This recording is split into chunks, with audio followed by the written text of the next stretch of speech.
Hey, New Life Baptist family, welcome to our home. I'm here with my wife Tara today, and we're playing just a little game of Connect 4. Hey guys! Yeah, I told y'all a few weeks ago that we love playing Connect 4. It's kind of been one of our hobbies during this quarantine because we just love to compete.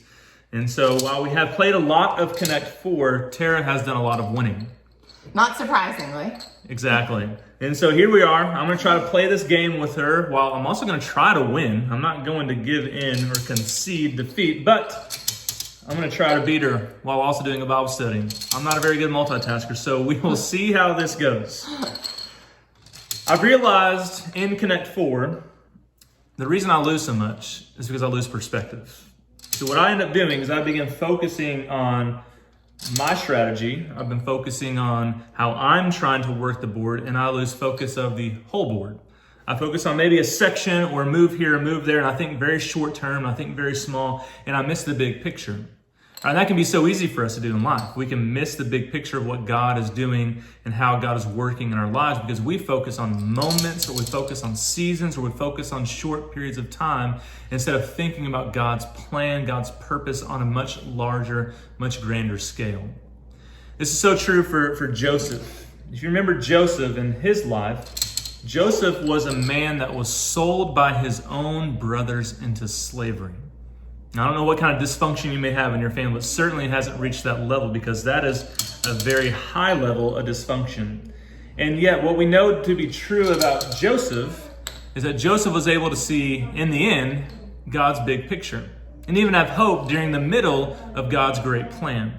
See, at the end, Genesis 45:8, Joseph would say this, "So then it was not you who sent me here, but God." See, Joseph trusted in God's plan. So years later, Joseph was able to see how God's plan had unfolded. And he knew it wasn't his brothers that sold him into slavery. It was God who sent him ahead to Egypt.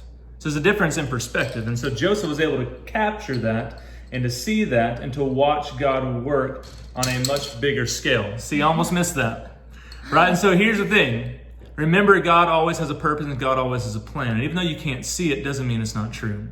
See, Joseph's brothers had a plan to eliminate Joseph, but God had a plan to elevate Joseph, right? Their plan was to lower Joseph into a pit, but God's plan was to raise him up to be a leader, right? Their plan was to desert Joseph, but it was God's plan to deliver Joseph.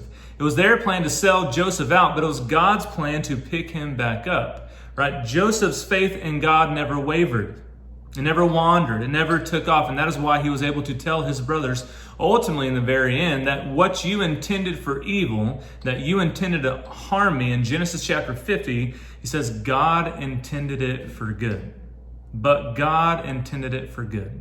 See, those two words changed Joseph's life.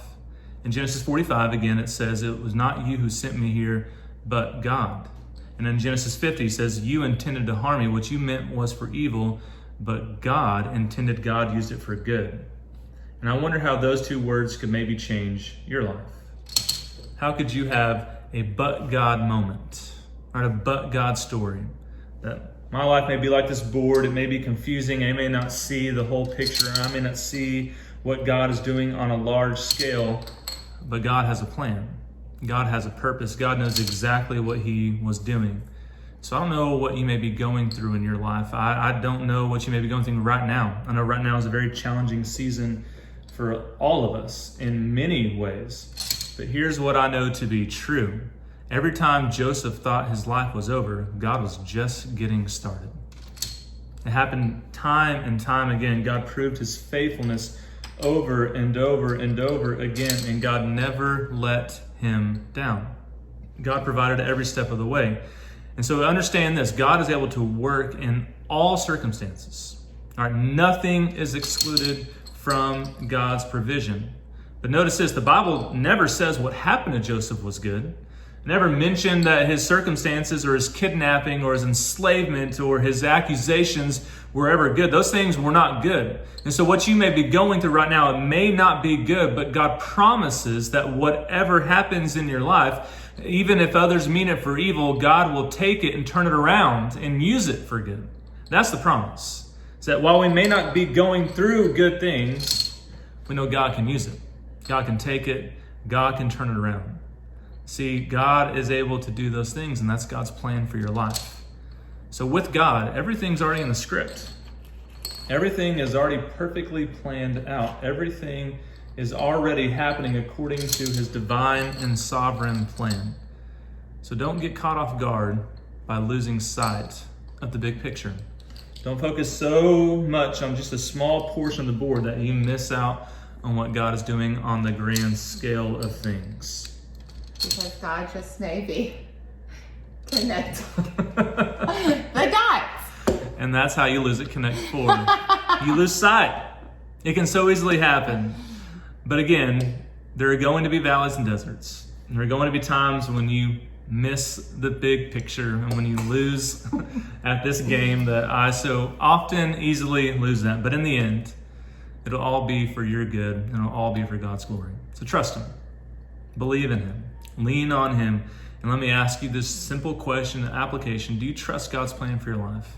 And if you knew that he was with you in season and out of season and in every season, how would that change the way that you see what he's doing right now? Trust him. He has a plan. See the big picture and believe that he works all things together for our good and for his glory. Amen.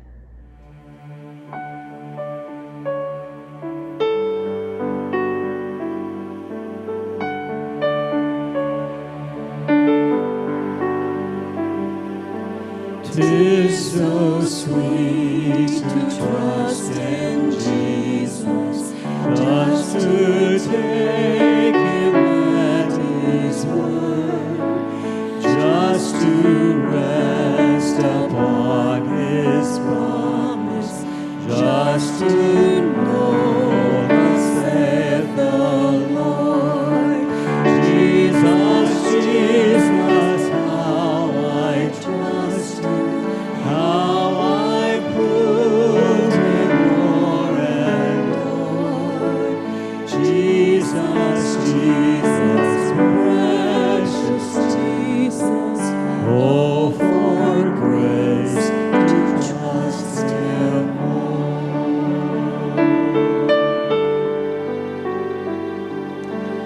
Oh, to trust you like I want to. Jesus, help my unbelief.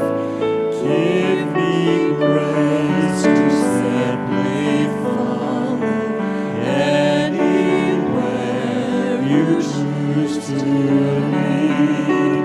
Jesus, Jesus, I surrender.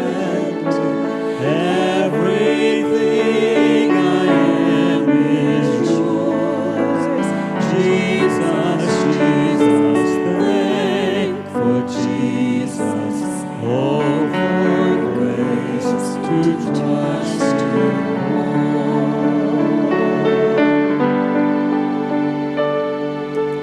I'm so glad I learned to trust him. Precious Jesus, Savior, friend, and I know that he is with me, will be with me to the end. Jesus, Jesus.